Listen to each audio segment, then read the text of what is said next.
E vamos continuando aqui com o nosso próximo palestrante, que já está aqui. E eu vou passar agora a moderação para o Jailson, e mais tarde eu estarei novamente com vocês.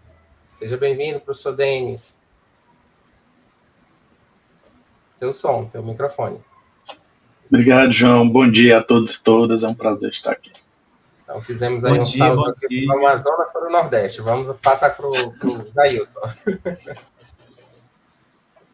Bom dia, pessoal. Bom dia, professor Denis. A gente vai dar continuidade a este evento maravilhoso com a seguinte temática: abordagem STEAM na educação básica, o que, o porquê e para quem. O professor Dr. Denis Leite Maia, da UFRN, trabalha na Universidade Federal do Rio Grande do Norte, é pedagogo pela Universidade Estadual do Ceará, especialista em planejamento, implementação e gestão da educação à distância pela Universidade Federal Fluminense, mestre em educação, doutor em educação brasileira pela Universidade Federal do Ceará, com estágio doutoral em educação STEAM pela Universidade de São Paulo. Atualmente é professor da Universidade Federal do Rio Grande do Norte, vinculado ao Instituto Metrópole Digital, onde atua no curso técnico em tecnologia da informação, no bacharelado em tecnologia da informação e na área de informática educacional, no programa de pós-graduação em inovação e tecnologias educacionais, do qual é coordenador, e no programa de pós-graduação em educação, e é líder do grupo interdisciplinar de estudos e pesquisa em informática na educação, onde coordena a plataforma de objetos de aprendizagem para matemática.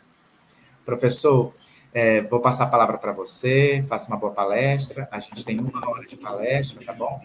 Fique à vontade. Obrigado, Jailson. Então, peço aqui permissão para compartilhar aqui o slide. E deixa eu ver se eu... Acho que é esse aqui, pronto. Vocês estão tendo acesso aí? Todos estão vendo já na tela? Tá, ok, né? Ok. Então, bom dia mais uma vez a todos e todas. Agradeço desde já o convite do João Batista para participar desse momento da 10ª edição do Simpósio Internacional de Tecnologias Digitais na Educação. Parabenizá-lo, inclusive, pelo evento, que já cheguei à sua 10ª edição. Eu até já, salvo engano, tenho quase certeza que eu já participei de uma edição, tive também esse prazer, essa honra de participar, acho que em 2020. Acho que era no período pandêmico, de 2021, 2020 2021. Então, é um prazer retornar aqui. Agradeço também ao Jailson, que está fazendo a moderação. Peço até que você, viu, Jailson, se eu estiver extrapolando o tempo, considerando ali o momento para as perguntas, comentários, você fica à vontade para chamar minha atenção, interromper, porque eu sofro de uma síndrome da língua nervosa, A gente começa a falar e não quer parar mais, tá? Ainda mais de um tema que a gente gosta tanto, tá bom? Então, fique à vontade aí para fazer a interrupção, entre aspas, quando achar conveniente. Bem, pessoal, então, quando recebi esse convite, o João pediu para elaborar a palestra, evidentemente a gente busca falar aquilo que, no momento atual da nossa carreira, como pesquisador, como professor, a gente está trabalhando, e aí não poderia deixar de ser a abordagem STEAM, que é um tema que eu venho estudando aí de 2020, 2021 até então, e me encantei pela temática.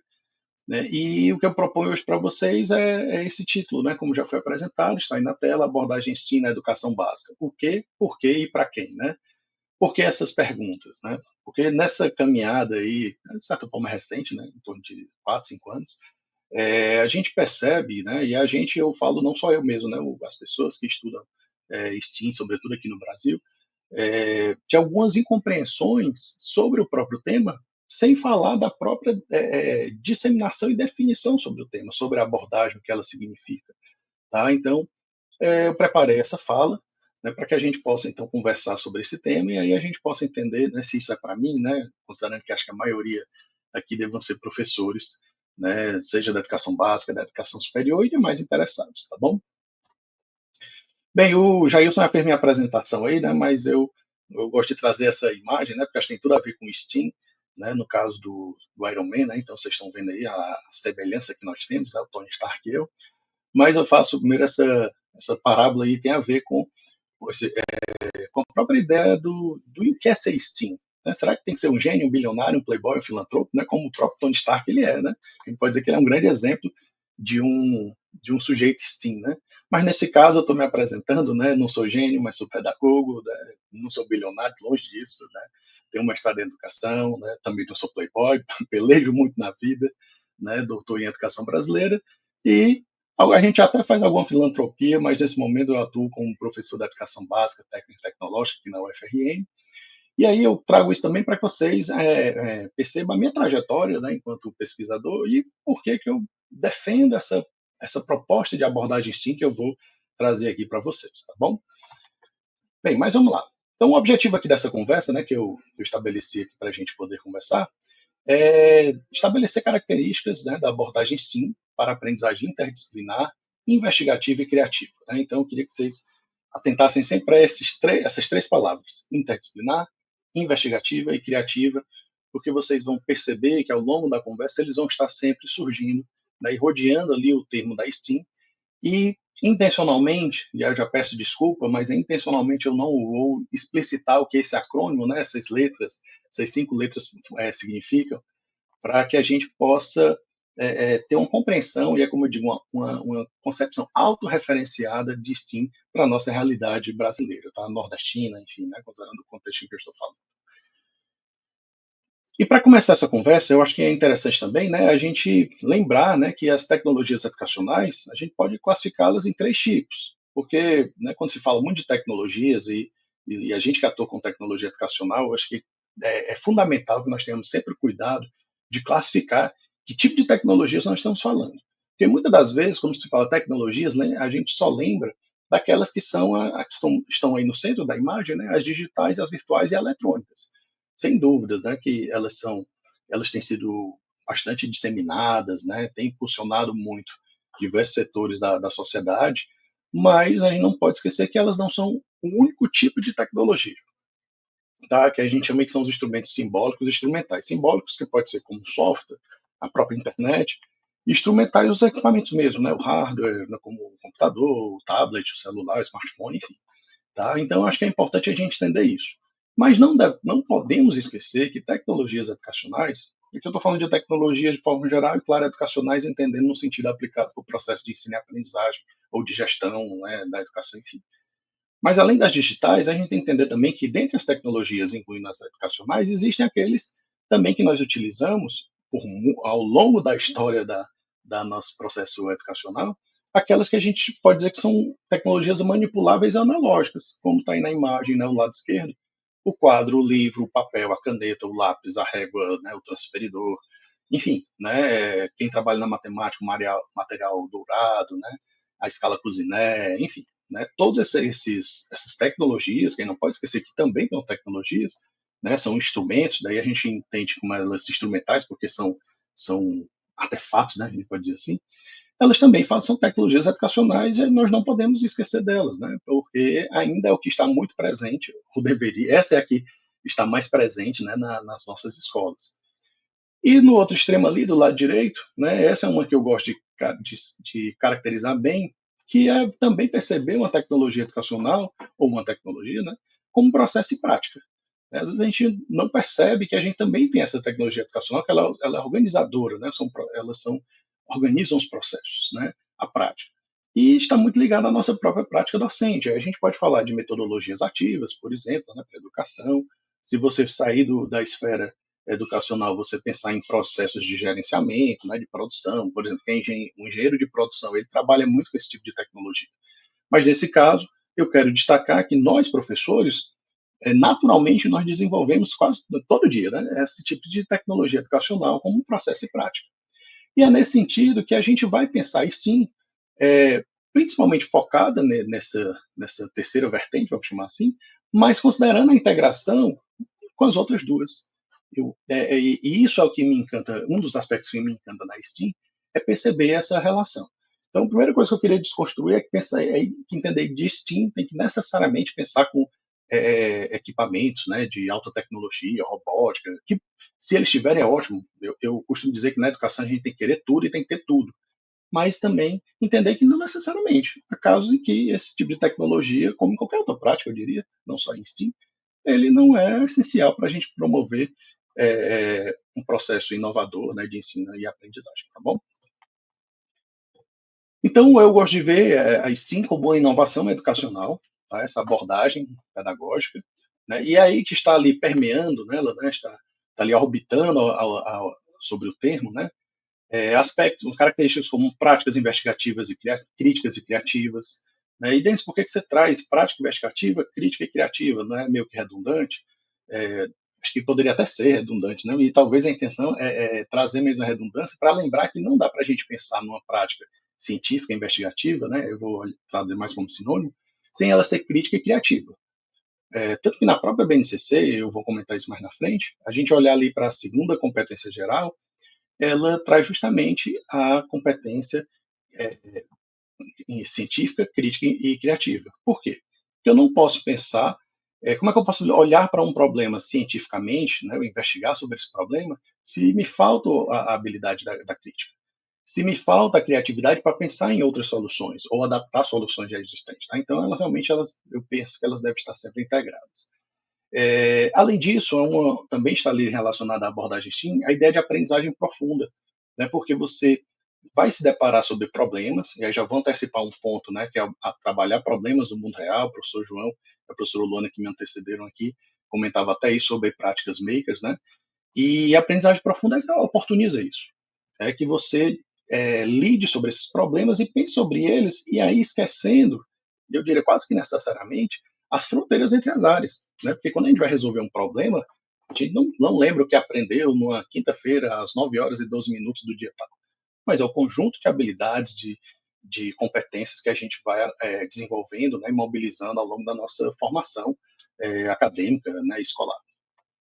E da vida também, né, que a gente não pode esquecer também que a comunidade de saberes ancestrais também são importantes nesse aspecto. Então, nesse sentido, é natural o protagonismo discente, né, não dá para falar sobre prática sim, esquecendo, desconsiderando o protagonismo discente. Ele tem que estar ali como centro do processo, aquele que vai voltar-se para os problemas, claro que sempre com mediação docente, né? Um outro ponto é trabalhar nessa perspectiva os estudantes como produtores de tecnologia, sejam analógicas, eletrônicas e digitais, ou por um processo. A gente pode pensar que a solução desses problemas elas podem ser tecnologias, aí no sentido mais amplo, aquelas três características também. Necessariamente, se a gente está falando de uma proposta que se alinha muito a projetos, né, então, essencialmente, ela tem que ser interdisciplinar. E na STEAM, que é outro aspecto que eu penso que é relevante, o professor D'Ambrosio, inclusive, traz isso, é que ela avança com a possibilidade, de fato, de você alcançar a transdisciplinaridade, como aquilo que eu falava do rompimento das fronteiras entre as áreas do conhecimento, ela ocorre e a gente não consegue mais lembrar. Isso aqui eu estou pensando matematicamente, científica, do ponto de vista das ciências naturais, enfim, da artística e por aí vai. Tá bom? Um outro aspecto também é uma concepção alinhada muito ao contexto de transformação digital, então diversos setores, e aí do setor produtivo não acadêmico, né? Eu diria aí como o Senac, Senai, enfim, né?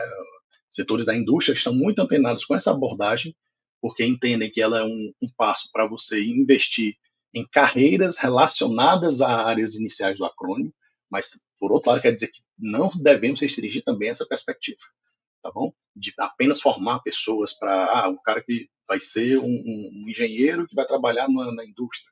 Que bom que você possa despertar essa possibilidade e encontrar esse talento. Mas eu acho que esse não deve ser a iniciativa quando se pensa em STEAM, tá bom? Pelo menos não primária. E aí eu vou também comentar isso mais à frente. O outro ponto, como eu já falei, é o incentivo ao pensamento crítico, criativo e científico, né, que se alinha a primeira prática investigativa, crítica e criativa, e a integração de diferentes tecnologias também, como eu já falei.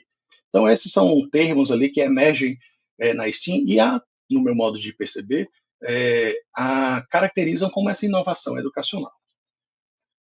Então, nessa perspectiva, eu ainda, sem falar ali o spoiler do que significa as áreas, né, eu gosto de ver o S, né, como um método científico, né, e aí as características das ciências, de um modo geral, não só as ciências naturais e exatas, né, mas nessa perspectiva das ciências sociais, das ciências humanas, né, então, que cada uma delas tem, como é que eu posso dizer, procedimentos específicos para lidar com seus problemas, né. As tecnologias ali, o T, eu gosto de ver a ideia dos artefatos, as soluções que a gente pensa, né, como elas são ali produzidas, prototipadas. E aí entra a engenharia, né, o E, aí eu já estou dando aqui a definição, a indicação, né, do que significam as letras. Eu gosto de ver na perspectiva da prototipação. Como é que a gente pensa, que a gente planeja, que a gente constrói essas possíveis soluções. O A, eu prefiro ver na perspectiva do design e o aspecto humanístico, né? O design é exatamente essa preocupação do desenvolvimento pensado em para quem e por quê, né? Para que pessoas, com qual intencionalidade. Então, eu prefiro ver o A nessa perspectiva. E o M ali, gosto de entendê-lo como essa linguagem universal em que permite que a gente manipule, né, os elementos, né, que estão relacionados às diversas áreas do conhecimento. Tá? Então, essa já um combinado que eu queria trazer com vocês, como eu percebo essas áreas. Mas aí vocês devem estar perguntando, poxa, mas aí já temos aqui quase 10 minutos de palestra, né? E o Denis ainda não falou o que é de fato STEAM, né? E o que é que significa essas benditas letras, né? E aí eu peço um pouco de paciência de vocês, né? E aí eu vou defender primeiro por que usar STEAM, né? Então eu trago aqui um referencial teórico, conceitual, né? O pesquisador Edgar Morin, né? Ele traz um conceito que é um mundo de incertezas, né? Nesse contexto de complexidade, né, em que cada vez mais é preciso a gente dominar diferentes áreas, né, não dá para a gente pensar de formar as pessoas, queiram, concordem ou não, né, para essas carreiras tradicionais. Infelizmente, não quer dizer que eu concorde com isso, mas é uma realidade. Infelizmente, a gente forma hoje os estudantes da educação básica para profissões que provavelmente ainda vão surgir e se considerar algumas que vão sumir, como já aconteceu recentemente. Então, é importante a gente considerar esse mundo de certeza, por mais cruel que ele seja. Então, esse é um elemento que eu penso que é importante a gente não esquecer. Por outro lado, eu trago aqui um conceito também que eu já mencionei, que é a aprendizagem profunda, especificamente do Michael Fullan, que é um pesquisador canadense, em que ele destaca isso, que a gente tem que pensar nessa aprendizagem por meio de projetos, né, de atividades pedagógicas, que os estudantes tenham um engajamento, mas não engajamento porque é legal, mas engajamento no sentido de identificação daquilo, de perceber a relevância daquilo que eles estão fazendo para a comunidade, para ele, enfim, né? Para a aprendizagem também. E aí ele vai até comentar depois de umas 6 Cs, que ele vai chamar de competências essenciais, que a aprendizagem profunda oportuniza, que eu vou trazer também um pouco mais à frente. Além disso, eu trago aqui a própria BNCC, ali embaixo, né, o pensamento científico, crítico e investigativo, como eu já mencionei, que é expresso lá na segunda competência geral, acho que tem um erro, científico, crítico e criativo. Tá? A educação holística, né, o professor Birantão D'Ambrosio traz, um educador matemático que nos deixou recentemente, 2022, eu acho, 21, 22, e ele, inclusive, foi um dos formuladores da proposta de STEM lá nos Estados Unidos, né, dessa concepção. E ele fala muito dessa perspectiva de uma visão holística, né, em que a gente forme os estudantes, né, valorizando os elementos da cultura, né, uma perspectiva ampla, em que essas áreas, né, repito, a interdisciplinaridade alcançando a transdisciplinaridade, né, ela oportuniza essa visão mais ampla, mais aprofundada sobre os problemas e, evidentemente, a aprendizagem sobre os conceitos que estão inerentes a eles. E não tem como também deixar de trazer o nosso patrão da educação, Paulo Freire, com a educação libertadora. Se a gente está pensando numa perspectiva em que os estudantes são protagonistas, que se envolvem em soluções de problema real, trabalha a criticidade, considera elementos da cultura numa visão interdisciplinar, transdisciplinar, isso é a educação libertadora que o Paulo Freire propunha para a gente. Quando ele falava lá dos círculos de cultura, para a gente entender o conceito, o estudante aprender a partir dos elementos que são característicos da comunidade em que ele atua, que fazem sentido para ele, que permita que ele amplie sua visão de mundo, não tem como a gente pensar que sim, não faz isso. Tá? Acho que não dá para pensar STEAM sem essa perspectiva. Tá? Então, esses são alguns elementos que eu penso que eles embasam essa concepção de STEAM e justificam nós utilizarmos STEAM. Tá? Mas aí, nessa caminhada de estudos, né, se vocês procurarem sobre o termo, né, vocês vão ver que há uma pluralidade terminológica. E, claro, muito em razão da própria definição, né, a evolução da área. Tá? Então, um dos aspectos que aí tem me preocupado são alguns reducionismos conceituais. E aí não só eu, acho que outros pesquisadores também. Tá? E um deles, que eu acho que é premente a gente pensar, é que coloca como um mero sinônimo de STEM e STEAM, como se fossem equivalentes. E aí eu vou trazer aqui alguns argumentos para justificar por que eu intencionalmente eu trago, como sempre, como STEAM com destaque no ar. Então, tem essa perspectiva de considerar como campos de conhecimento, né, dessas áreas STEM, e aí agora tem que fazer a tradução, né, que seria o S de ciências, o T de tecnologia, o E de engenharia e o M de matemática, ou seja, as áreas duras, né, mas eu acho que a gente não pode ter só essa perspectiva. Então, vocês vão ver que existe muito essa concepção, né, de formar para áreas STEM, ou agora STEAM, né, e eu penso que a gente não deveria só focar nessa perspectiva, e vou falar mais à frente. Um outro ponto é também ver como campos do conhecimento, justamente, né, nessa visão aí dos elementos que representam as letras do acrônimo, tá, ou da sigla. E uma terceira é aquela que trata como metodologia, que eu acho que é um problema também, se a gente vê STEAM como metodologia, ou como um currículo para as ciências naturais e exatas. Primeiro porque você ainda está reduzindo para uma área específica do conhecimento, considerando aí os temas ali da educação básica, tá? Então a gente vai ver essa perspectiva, né, e eu vou apresentar aqui a qual eu, né, defendo, né, e me alinho, tá bom? Então o primeiro ponto é desconstruir a ideia de que STEM é um sinônimo, né, de STEAM. STEM e STEAM seriam a mesma coisa.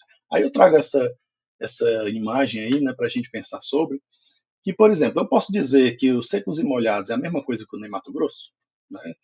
Quem assistiu o filme, né, e aí, inclusive quem não assistiu, eu recomendo. Mas mais do que isso, né? Acho que a gente tem que entender que provavelmente o Ney, como a gente conhece hoje, como a gente passou a conhecê-lo, não seria o Ney sem os Secos e Molhados. Da mesma forma, o STEAM não seria o STEAM sem a existência da STEM. Tá? Então, o que é que eu quero trazer com isso aqui? É entender que um não pode ser o mesmo porque ele derivou do primeiro. Ele teve que embora não é exatamente o caso dos Secos e Molhados, mas ele teve que desconstruir o primeiro, né, o que originou, para dizer agora eu sou uma coisa diferente.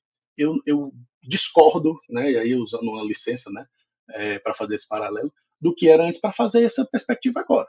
Mas, naturalmente, eu trago perspectivas do que tem lá. Né? Então, até tem muita gente que escuta algumas músicas e não sabe se é Ney Matogrosso ou se é Secos e Molhados. Né? Mas é importante a gente entender isso. E aí eu faço esse paralelo aí, inclusive, já na perspectiva interdisciplinar. Né? Então é importante a gente ter essa leitura. Como eu posso dizer que uma coisa é igual à outra se essa segunda nasceu em contraposição à primeira? Então, acho que essa é uma perspectiva, né, importante para a gente pensar e entender que não dá para dizer que é a mesma coisa, embora tenha influência. Um outro ponto também é se a gente entender só como campos do conhecimento. E aí, se a gente olhar ali o STEAM, né, que seria agora revelando o que significa as letras do acrônimo, né, intencionalmente, seria ciências, né, sobretudo ciências naturais, artes, matemática, língua, enfim, né, engenharia, tecnologia, história, todas as disciplinas. Aí, se a gente olhar para a educação básica, a gente vai ter um problema. Onde é que vai entrar engenharia e tecnologia aqui na educação básica? A gente vai ter que empurrar esse conhecimento, e aí a gente vai, nosso currículo, que já é muito conteudista, a gente vai ter que colocar mais coisas ali para empurrar? Eu penso que não. Né? Eu acho que a gente tem que entender como eu posso perceber que habilidades relacionadas a essas áreas, elas podem estar presentes nessas práticas pedagógicas. Tá? No caso da abordagem em si. Além do que, se eu considerar, né, a sigla STEM, então só vou ter ali as ciências e muitas das vezes a visão restrita de ciências naturais, como eu já falei, matemática e ciências matemáticas e artes. E as outras áreas? Onde é que fica ali? A gente vai descantear ainda mais, que muitas vezes já é relegada, né? História, geografia, língua estrangeira, educação física e tantas outras, as ciências sociais e humanas, enfim, a filosofia, por exemplo, elas não entram com abordagem sim. Eu, que sou professor dessas áreas, não posso trabalhar porque eu não estou ali reconhecido no acrônimo.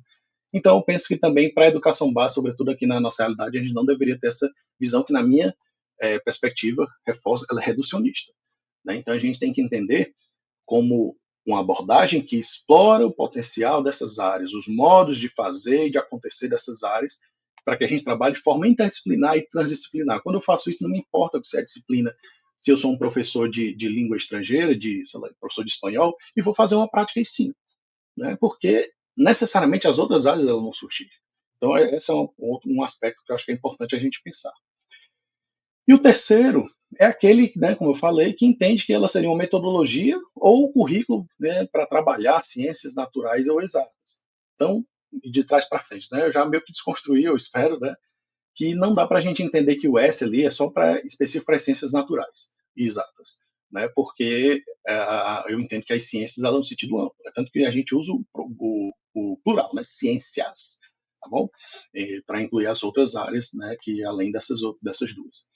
E também não dá para pensar em metodologia, porque a abordagem STEAM em si, ela não tem uma proposta metodológica em termos de passos. Dizer, olha, primeiro é importante fazer isso, depois aquilo. Ela tem uma concepção. Ela traz uma forma de trabalho, uma sugestão de trabalho para o professor, mas não passos. Como a gente vai ter na aprendizagem baseada em projetos, que ela usa muito, aprendizagem baseada em problemas, inclusive, né, alguns tratam como sinônimos. Se a gente for pensar no P-Struction, uma série de outras metodologias ativas. Né? Então, por isso que eu trago uma abordagem, uma forma de aproximar dessas áreas que vai impactar na minha prática pedagógica, mas a metodologia que eu vou escolher. Por ser uma prática investigativa e criativa, sim, como eu já falei, ela se alinha muito à ABP, eu vou usar aqui o sinônimo, a sigla, né, porque você entende como projetos ou problemas, embora eu goste de ver mais como projetos, como problemas, tá? Enfim, e aí tem um outro aspecto, porque é um diferente sobre ensinar sobre essas áreas e ensinar com essas áreas. Então eu vejo que a metodologia STEAM, ela vai nessa segunda vertente aqui. Eu não vou ensinar só sobre ciências naturais, exatas, se a gente ver uma concepção mais restrita, né? Tá pegando ali a concepção da STEM. Eu quero ensinar com essas áreas, né? Usando características das diferentes áreas, tá? E aí eu vou escolher a minha metodologia. Então por isso que eu entendo que a STEAM ela é aplicável ao currículo de uma forma geral, repito, para quaisquer áreas do conhecimento. E aí a gente pergunta, né? E tá, Denis, mas essa coisa é uma concepção que veio lá de fora e a gente tem que, mas não é mais ou menos assim que se pensou lá nos Estados Unidos, né? Na América do Norte. Aí eu trago aqui de novo os secos e molhados e digo: os ventos do norte não movem moinhos.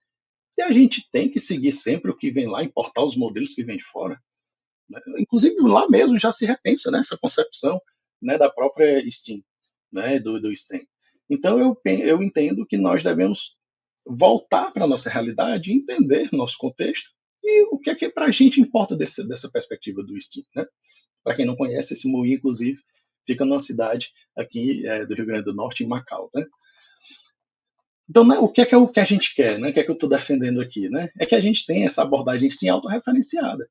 Né? Com essa compreensão, né, que caso estejam concordando, né, com minha forma de pensar, para que a gente possa definir, divulgar e disseminar uma prática STEAM, sobretudo na nossa realidade aqui do sul global, no Brasil, no Nordeste e outros países do sul global. Que a gente tem demandas outras e características diversas e diferentes de outros da América do Norte, né, e da Europa, enfim. Então a gente tem que pensar nisso, até porque a nossa história educacional já nos mostrou que muitas das vezes que a gente simplesmente importa modelos, a gente tem tido insucessos, né, para não usar outros termos mais pejorativos. E aí, qual é a origem desse termo, Denis? Né? Agora eu fiquei preocupado, né? Eu fiquei confuso, porque você disse que veio lá dos Estados Unidos e não é para a gente usar essa referência, mas ele surgiu de lá. De onde é que vem esse conceito? Então vamos lá.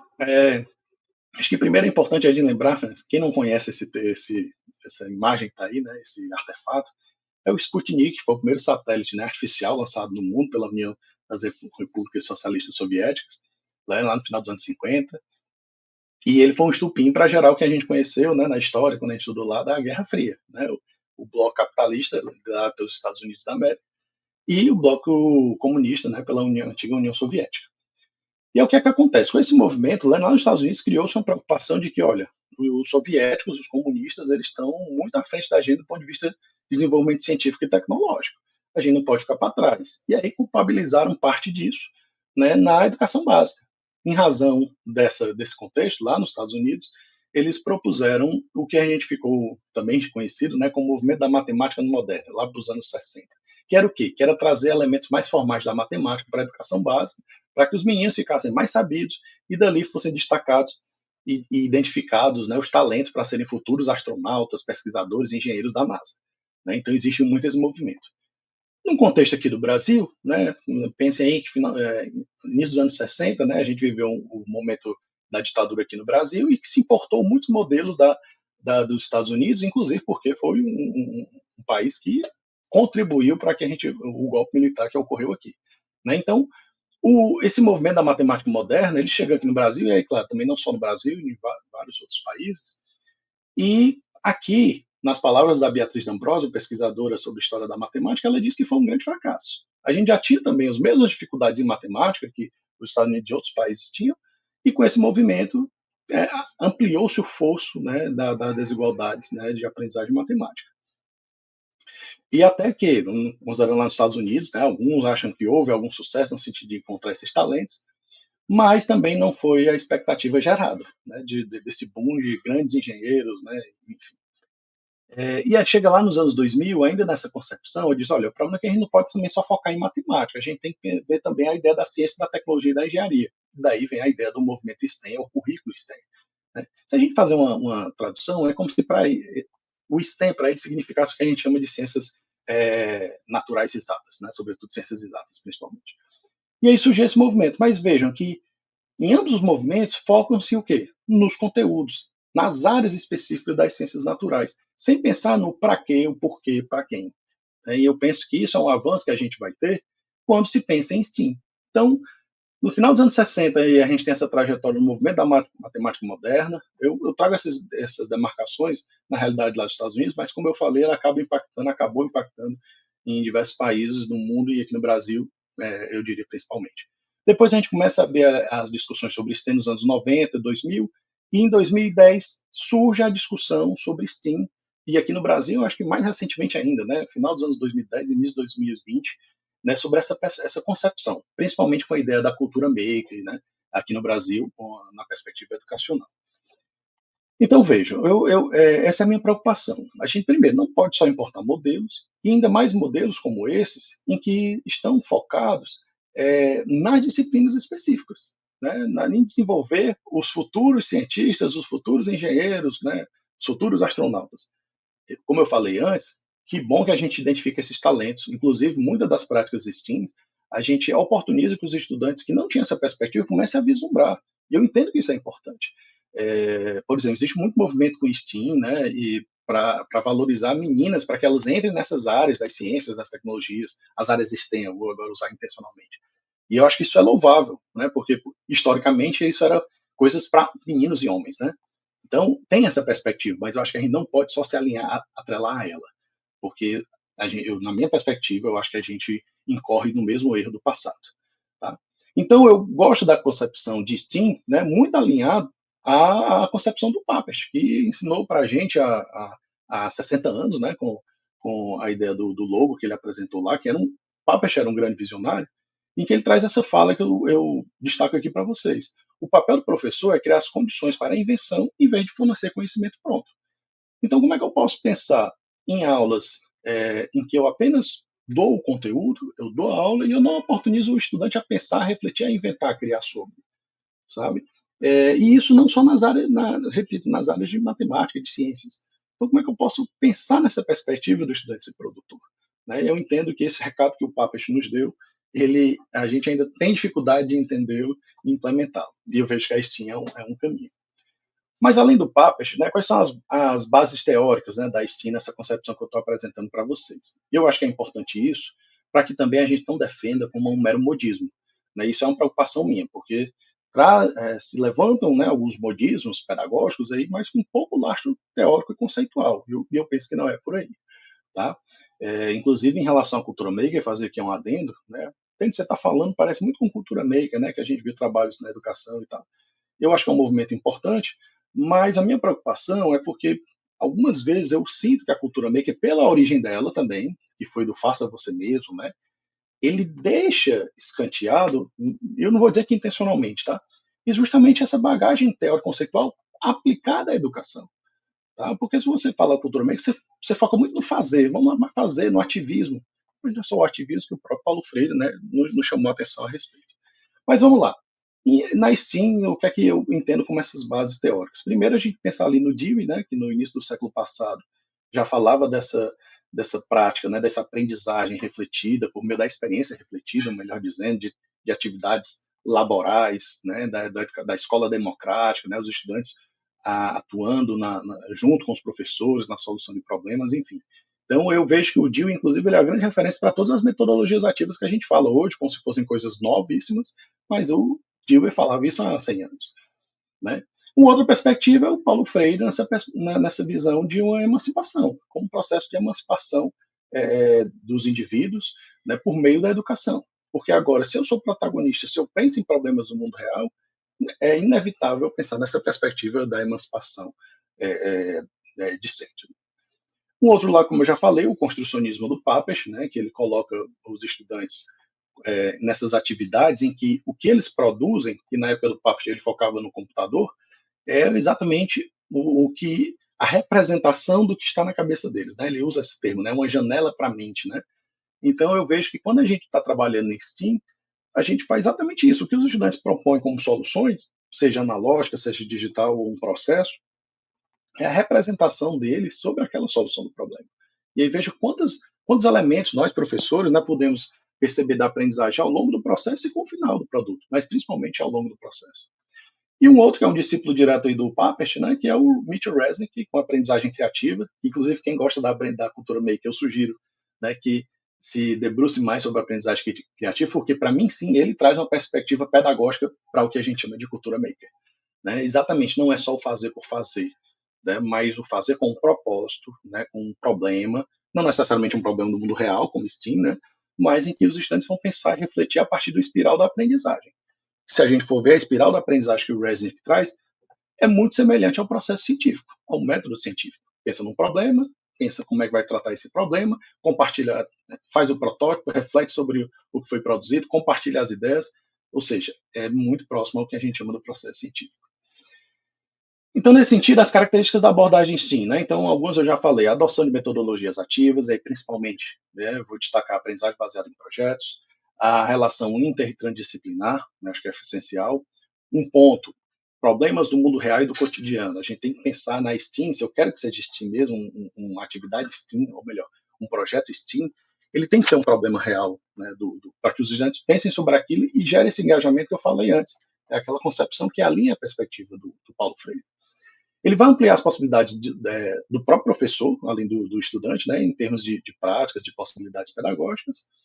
Ele vai oportunizar a mobilização e desenvolvimento, eventualmente, de habilidades cognitivas, que são aquelas ligadas aos conceitos, né, às disciplinas, olhando aí numa visão mais tradicional, né, compartimentada, de currículo.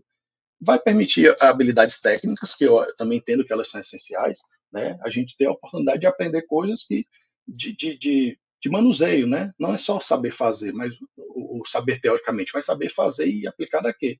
E as habilidades socioemocionais, colaboração, comunicação, resiliência, né? Que na ciência é assim. Às vezes a gente pensa que alguém desenvolveu uma tecnologia e foi do início ao fim todo sucesso. Não, tem muitos caminhos de idas e vindas e a gente tem que ser resiliente quando encontra os fracassos. Né? E, claro, protagonismo e colaboração discente, eles são essenciais, né? Já que um projeto STEAM é muito difícil que alguém o faça sozinho. Né?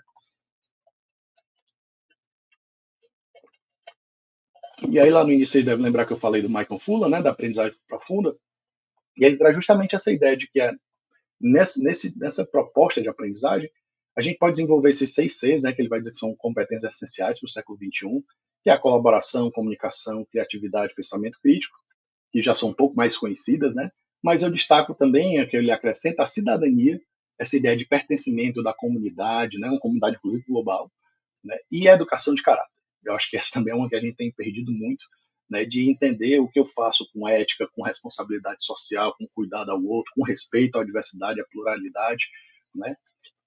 E se a gente for perceber, eu estou trazendo aqui o Michael Fuller de 2018 e em 2025. Isso não é nada muito diferente do que lá em 2000, com o relatório do Jacques Delors, ele falava da pedagogia que ficou conhecida como pedagogia do aprender a aprender, né?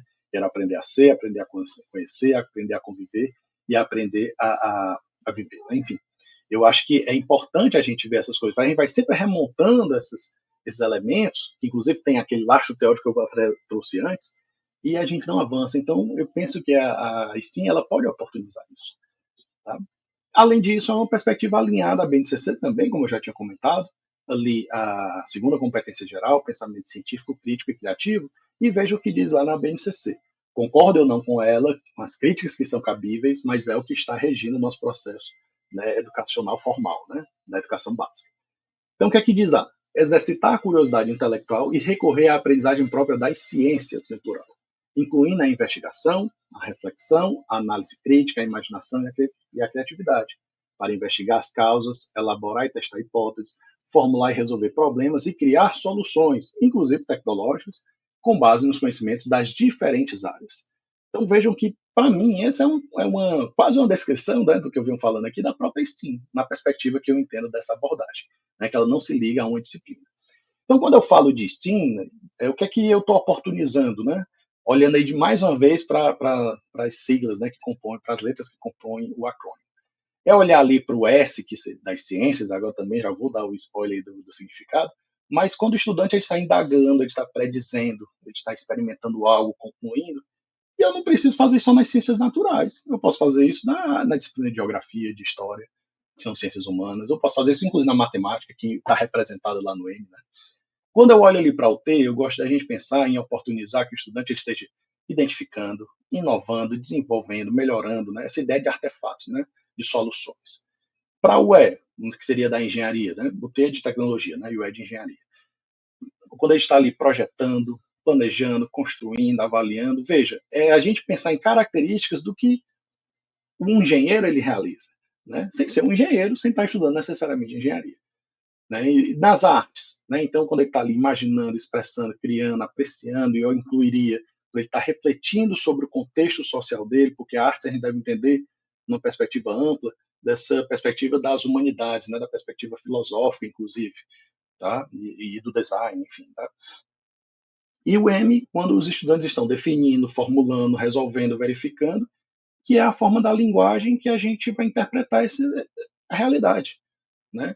E é interessante a gente pensar, né, o próprio pensamento crítico, né, que ele é uma habilidade híbrida, que a gente chama, que ele vai ter tanto habilidades do ponto de vista cognitivo, que é mais ligado a essa de formular, de definir, né, mas também socioemocionais, de tomar partido, tomar decisão. Né? E não adianta eu, por exemplo, ver que 20 milhões de pessoas passam fome no mundo e achar que isso é só um número.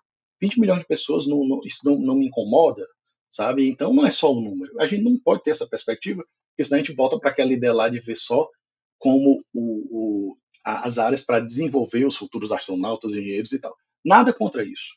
Mas a gente não pode ter essa visão instrumental das disciplinas. Tá? Eu acho que o processo educativo ele vai muito além disso. Então, a minha concepção de STEAM é isso, é ver as ciências como um método científico, né, como aproximar o trabalho de um cientista das diferentes áreas. A tecnologia é pensar na representação e solução de problemas, como quem desenvolve tecnologias, né, faz. É olhar a engenharia na perspectiva da engenhosidade da prototipação, como o engenheiro faz.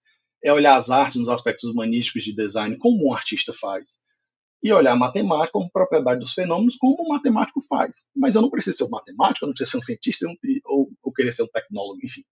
Eu acho que a gente pensar em aproximar a forma de trabalhar. Por isso que eu chamo abordagem, que a abordagem é exatamente isso, é como eu cerco esse campo. Tá? E eu não preciso ser um professor de matemática para desenvolver STEAM. Acho que isso é importante a entender. Então, STEAM é para todos e todas, indiferente das áreas. E o que a STEAM orienta? Né? Então, para a gente já ir encaminhando aí para o final, né? Então, é olhar para o C, né? Ele vai orientar os porquês, as perguntas que eu faço. Para quê? Como? Né? O T, o que é que eu vou fazer? Né? Como propor como solução.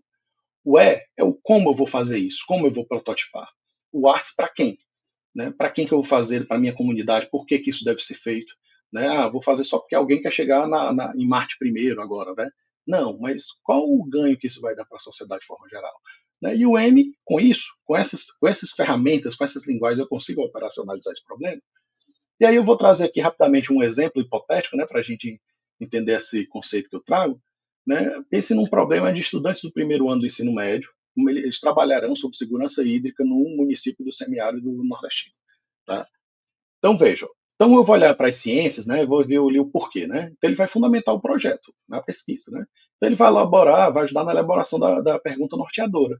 Por exemplo, como a produção de um filtro acessível e sustentável pode ampliar o acesso à água potável nas comunidades do semiárido? E eu acho que o professor deve pensar assim, que às vezes, a depender do nível de maturidade do estudante, porque eu defendo que ele pode acontecer isso daí na educação básica, nos anos iniciais. Tá? Pode ser até que você saiba que aquele não vai ser uma solução legitimamente, você pode usar esse termo, com validade totalmente científica. Mas o estudante está pensando sobre o problema, né, a partir do nível de desenvolvimento intelectual, né, dele. Tá? Então vamos pensar, eles elaboraram essa pergunta. O professor Cláudio deve ajudar na mediação dessa elaboração de uma boa pergunta. Mas é importante que os estudantes eles sejam ativos e protagonistas na escolha. Às vezes a gente quer dizer, né, a gente define o tema, a gente define a pergunta, a gente define tudo. Não, o tema você pode até levar para os estudantes, mas a pergunta tem que ser construída por eles. Né? Porque uma coisa é o problema e a pergunta. Né? Então você leva um tema, define dentro daquele tema um problema e desse problema você gera uma pergunta, né, para fazer a investigação. E aí acho que o professor faz essa mediação que, repito, é da natureza do método científico. Então, algumas ações que podem pensar, análise de patógenos, né, entrevistas com comunidade, enfim. E aí na tecnologia seria o quê? Ele vai materializar as soluções. E aí se levanta a solução do problema. Se a gente pensar num sistema, ou o quê? Né? O sistema integrado de captação e purificação de água da chuva, feito com materiais recicláveis e de baixo custo. A gente está propondo, ao invés de ter um problema, a gente está propondo o que seria uma provável solução. E aí a gente vai tentar realizar esse artefato, né? Efetivá-lo, né? Desenvolver. Na engenharia, o como? Como é que a gente vai fazer esse artefato? Então ele vai prototipar e implementar. E os materiais que são, por exemplo, a gente vai considerar os materiais, recursos locais disponíveis para construir o artefato. Se a gente está falando de problemas do mundo real, valorizar a comunidade, a gente tem que olhar para o que a comunidade tem, né? Inclusive pensando na sustentabilidade. A eficiência, né? O posicionamento ideal para maximizar a captação de água e exposição solar. A prototipagem, né? Vamos testar a resistência, né, desse material, durabilidade do sistema. As artes, para olhar para quem? Foco nas pessoas. Né? E aí, quem serão os beneficiários? Né? Então, identificação das famílias que utilizarão o sistema, né? Inclusive consultar essa comunidade se elas já usam sistemas que podem usar como base para pensar na solução. Né? Então, o design, a modelagem do artefato, alinhada às práticas locais de armazenamento de água, como eu falava. Né? Então, o cara já usa um pote, já usa um cisterna, mas como é que a gente pode otimizar isso? O impacto social, campanhas para conscientização sobre o sustentável da água. Né? Então, vai além de fazer o artefato, mas tudo que está envolto desse problema. E a matemática, com isso, será que isso aqui funciona? A propriedade dos fenômenos, né? Isso que a gente está pensando. Vamos lá, calcular o volume de água captável da temporada de chuvas, a área superficial da superfície, né, necessária para o funil, a temperatura necessária para purificar essa água, será que com o sol, a intensidade a gente consegue? Os custos, né, para testar e comprar esses materiais, minimizar os gastos, a eficiência, enfim. Veja que são elementos que a gente vai usar ali da estatística de outras áreas vinculadas à matemática, que também nem são matemática necessariamente, da ciência, da física, da química, né? São elementos que a gente percebe, mas a gente está falando de matemática. Então, vejam, essa é uma concepção que eu entendo, né? Um exemplo que eu ilustro para vocês. Nessa perspectiva, então, eu entendo que a gente tem que olhar os estudantes não somente consumidores de tecnologia, como a gente tem feito muito, mas também como produtores delas. Acho que esse é um aspecto importante da STEAM. E aí, para encaminhar, né, lá em 2021, a gente publicou, eu e dois orientandos, a gente publicou um levantamento sobre essas práticas STEAM. A gente queria saber o que é que existia no Brasil, já que a gente estava enveredando aí por essa área. E o que é que a gente descobriu? Das pouquíssimas práticas que naquele momento existiam, que se assumiam como práticas STEAM e foram publicadas, né, porque certamente, e quase uma convicção, existem muitas práticas STEAM, mas muitas não são publicadas. Mas vejam que das poucas publicadas, elas se concentravam em regiões economicamente desenvolvidas, mais economicamente desenvolvidas, que era o Brasília, né, São Paulo, Paraná e no Rio Grande do Sul. Então a gente vê essa necessidade de disseminar, mas com atenção às especificidades locais, para buscar uma concepção de STEAM nacional e nordestina, para que a gente atendesse a essas demandas. E aí eu vou trazer para vocês alguns orientandos meus, né, que desenvolveram trabalhos com STEAM, porque a gente é muito disso, né? Faço o que eu digo e faço o que eu faço, né, que eu procuro fazer. Então a Veridiana, né, ela trabalhou em 2022. O problema dela era esse, um produtor de um carregador de celular público sustentável com os estudantes de uma escola particular aqui em Natal. Né, ela era uma professora de matemática, foi usar a educação STEAM com letramento estatístico, com os estudantes do 7º ano.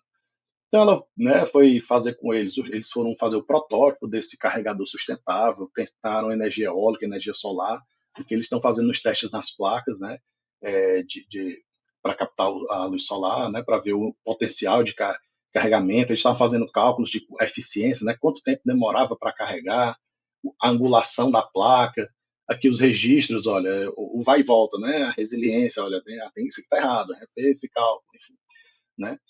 E depois a habilidade prática, né? Eles foram lá, fizeram um artefato, né? A base para botar esse carregador, vocês estão vendo eles, de fato colocaram lá na praça que ficava em frente à escola, que fica em frente à escola. Eu acho que é uma habilidade muito importante o menino trabalhar com enxada, né? Pá, enfim. né? E aí eles, né, colocaram um produto. A Raíza, inclusive eu acho que ela está aqui assistindo aqui a nossa live, né? Ela fez no mestrado, agora está no doutorado comigo. Ela trabalhou a readequação de um terreno baldio na escola para a criação de uma horta. Eu sempre falo com ela de premissa, olha como é gritante, né? A importância de ter um trabalho crítico desse. Existia um terreno baldio e até então as pessoas naturalizavam. É o que a gente chama lá, né? O Bourdieu fala de uma violência simbólica, né? Enfim, né, a despeito disso, ela é professora de química e foi trabalhar a montagem de uma horta porque foi o que os estudantes resolveram, né? Então consultou inclusive especialistas na parte de montagem de horta, né, de botânica, enfim. Eles capinaram o espaço, fizeram medições para o que seria de plantas comestíveis, né, frutas e legumes, acho que era isso. Né? Aqui trabalhando, né, matemática, uma professora de química, né? Embora a professora de matemática também foi me orientando, que contribuiu com ela, né? Mas vejam que de fato a inter e transdisciplinaridade ocorrendo, né? Lembre que o que motivou foi uma aula de química, tá? E aqui é onde eles separaram ali os espaços, né, para a plantação dos gêneros, né? E aqui a Robéria, que é exatamente na mesma escola, que é a minha outra orientanda, que por coincidência, né, estavam trabalhar na mesma escola com o mesmo orientador, e no ano seguinte ela trabalhou como professora de matemática, também um projeto STEAM, que no caso o problema era a proliferação de pombos na quadra da escola. Para mim, mais uma vez, uma violência simbólica. Vocês estão vendo aí, eram os ovos dos pombos que caíam, as fezes, né, pombos mortos, então o risco de contaminação, enfim, né, imagine o quanto tinha de risco sanitário, né? E aí eles foram fazer cálculos, né, para ver onde é que tinha maior infecção. E aí a Raiz agora ajudou no ponto de vista da biologia e da química, né, para eles identificarem, coletarem os elementos e verem ali o que tinha de risco de bactéria, enfim.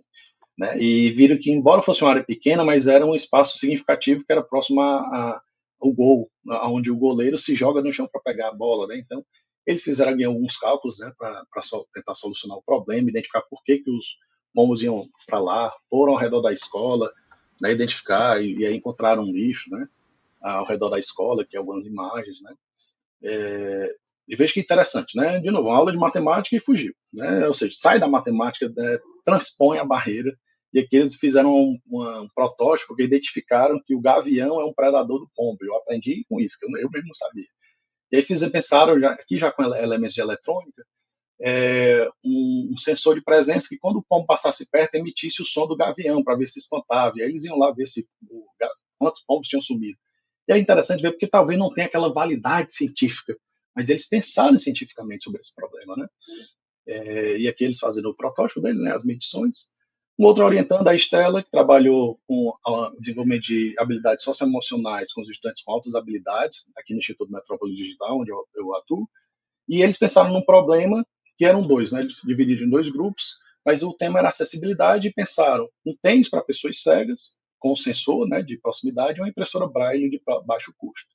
E aqui eles fazendo os protótipos, né, fazendo os testes, né, da impressora Braille e do sensor. Né? Então vejam, são problemas, eles inclusive usam tecnologias, né, mais sofisticadas, mas não necessariamente, como o caso lá da Raiza, por exemplo, não teve. E aqui tem um trabalho do Lucas, ele está terminando, deve defender agora até agosto, né, também é um professor de química, e quis trabalhar a questão da conservação de alimentos. E esse vídeo que está passando, acho que ele travou agora, os meninos eles desenvolveram, né, ele trabalhando em temas da físico-química, um composto para conservar os alimentos, né, feito à base de mandioca, né, de amido de milho, enfim. Eu não sou especialista nem em química, nem nesse tema, mas vejam como é interessante, porque, mais uma vez, rompe a fronteira da disciplina, eles foram à feira entender como esses feirantes conservavam os alimentos. E, infelizmente, o que identificaram é que não existe nenhuma técnica de conservação e o risco ali da temperatura, né, do clima. Entrevistaram os feirantes, né, enfim, tudo isso para entender sobre o problema que está ali envolvido. Licença, né? Professor, faltam 5 minutinhos.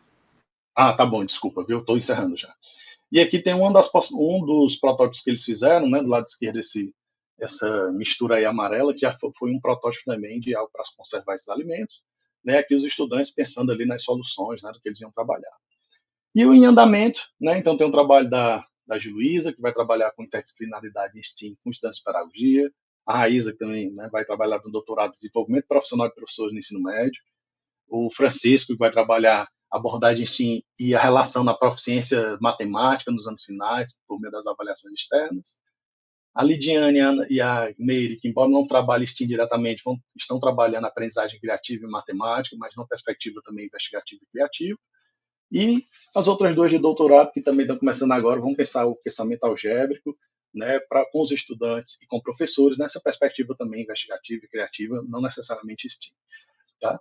Outras ações, a gente tem um projeto em parceria com o UFC, né, que é o Estimular, que a gente está propondo uma formação de estudantes de licenciatura e professores da educação básica sobre STEAM e IA, integrando, né, e também a rede STEAM Potiguar, que a gente tem desenvolvendo aqui, é uma plataforma para congregar as práticas STEAM realizadas aqui no Rio Grande do Norte.